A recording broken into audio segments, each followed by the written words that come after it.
अस्सलाम वालेकुम। सुरख मिर्च की जगह पे पुदीना धनिया सब्ज़ मिर्च डाल सकते हैं। दही के ऊपर मैंने वीडियो लगाई है, इसमें बहुत सारी लोगों को इन्फॉर्मेशन दे रहे हैं। देखें, सुरख मिर्च जो होती है ना, इसका मिजाज गर्म खुश्क होता है, ये आपके मैदे को बहुत ज़्यादा पावरफुल करती है। ठीक है जी, इसकी सर्च हिकमत के मुताबिक करें आप। जो हरी मिर्च होती है ना, उसका मिजाज खुशक गर्म होता है। हरी मिर्च आपके अंदर खुश्की को बढ़ाती है, एसिडिटी को बढ़ाती है, सुदावियत सूदे को बढ़ाती है। सूदा जब बढ़ता है ना, काले मादे जब बढ़ते हैं, सादा लफ्ज़ों में खुश्की जब बढ़ती है, तो इंसान को बहुत सारी बीमारियां बवासीर जैसी ख़तरनाक जहर जिस्म में एक्टिव होती हैं, मैदे के अल्सर्स होते हैं। अच्छा, जो सुरख मिर्च है, हरी मिर्च के पीछे मैंने बताया काली वो ब्लैक मादे पैदा करती है।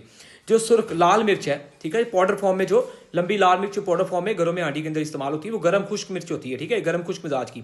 गर्म मिजाज की जो चीज़ें होती हैं वो सुदाबियत खुश्की सुदा को ख़त्म करती है। अल्हम्दुलिल्लाह हमेशा बवासीर को भी ख़त्म करने के लिए मैंने लोगों को सुर्ख मिर्च हस्बे ज़रूरत हांडी के अंदर सालन के अंदर इस्तेमाल करवाई है, और गर्म खुश्क मिजाज के अंदर प्लान्स और दवाइयाँ दी हैं, और आगे गर्म तर में भी हम लेके गए हैं।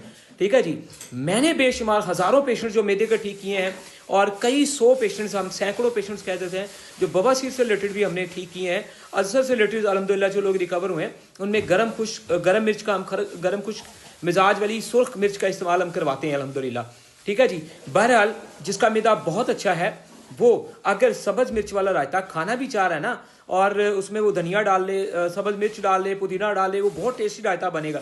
लेकिन वो अफ्तारी में यूज़ करें नमकीन चीज़ें, मैंने मैसेज में बताया हुआ है, बेशुमार वीडियो में, वो अफ्तारी में नमकीन चीज़ें यूज़ करें। लेमन किसका यूज़ करें, किनो का जूस आप यूज़ करें, नीम गर्म सादा पानी, नॉर्मल पानी, सब चीज़ें अफ्तारी में यूज़ करें। सहरी में मीठी चीज़ें इस्तेमाल करेंगे, दही में मीठा नहीं यूज़ करना, क्योंकि दही तुर्श होती है, खट्टी होती है। जब उसमें आप मीठा डालते हैं, वो एक लेस बन जाती है, एक तेज़ाब बन जाता है, और ऐसा एसिड तेज़ाब बनता है जो आपके मैदे में डाइजेस्ट नहीं होता। उससे आपको मैदे के अंदर बहुत सारी आवाजारी और अजीब से मामलात होते हैं। सुरख मिर्च वाली जब दही आप सुबह सहरी में खाते हैं, तो आपके स्टमक को पावर मिलती है, आपका बीपी लेवल डाउन नहीं होता है, और आपका मैदा खाने को डाइजेस्ट करता है, एसिडिटी गैस नहीं बनती, और अब बड़ा फ्रेश फील करते हैं। और सहरी में मैं इसलिए कहता हूँ कि अगर आपने मीठे जूसेस पीने हैं, शरबत पीने हैं, तो वो आप सहरी में पी लें ना, उठते पी लें और सहरी एंड करते हुए पी लें। उससे फ़ायदा आपको ये होगा कि सहरी में मीठे मशरूबात पीने से आपका ब्लड प्रेशर लेवल भी बिला वजह डाउन नहीं होगा, क्योंकि आपने कुछ ना कुछ नमकीन खाया होगा। और दूसरी बात ये कि स्पेशली लोगों को शुगर लो का बहुत बड़ा मसला आता है, शुगर लो नहीं होगी, मैदा थोड़ा रिलैक्स और फिर ठंडा ठंडा भी रहेगा, सीने में जलन नहीं होगी, ज़्यादा प्यास नहीं लगेगी, और आपकी तबीयत खुश रहेगी, और एक आध दफ़ा खुल के छोटा यूरन भी आ जाएगा।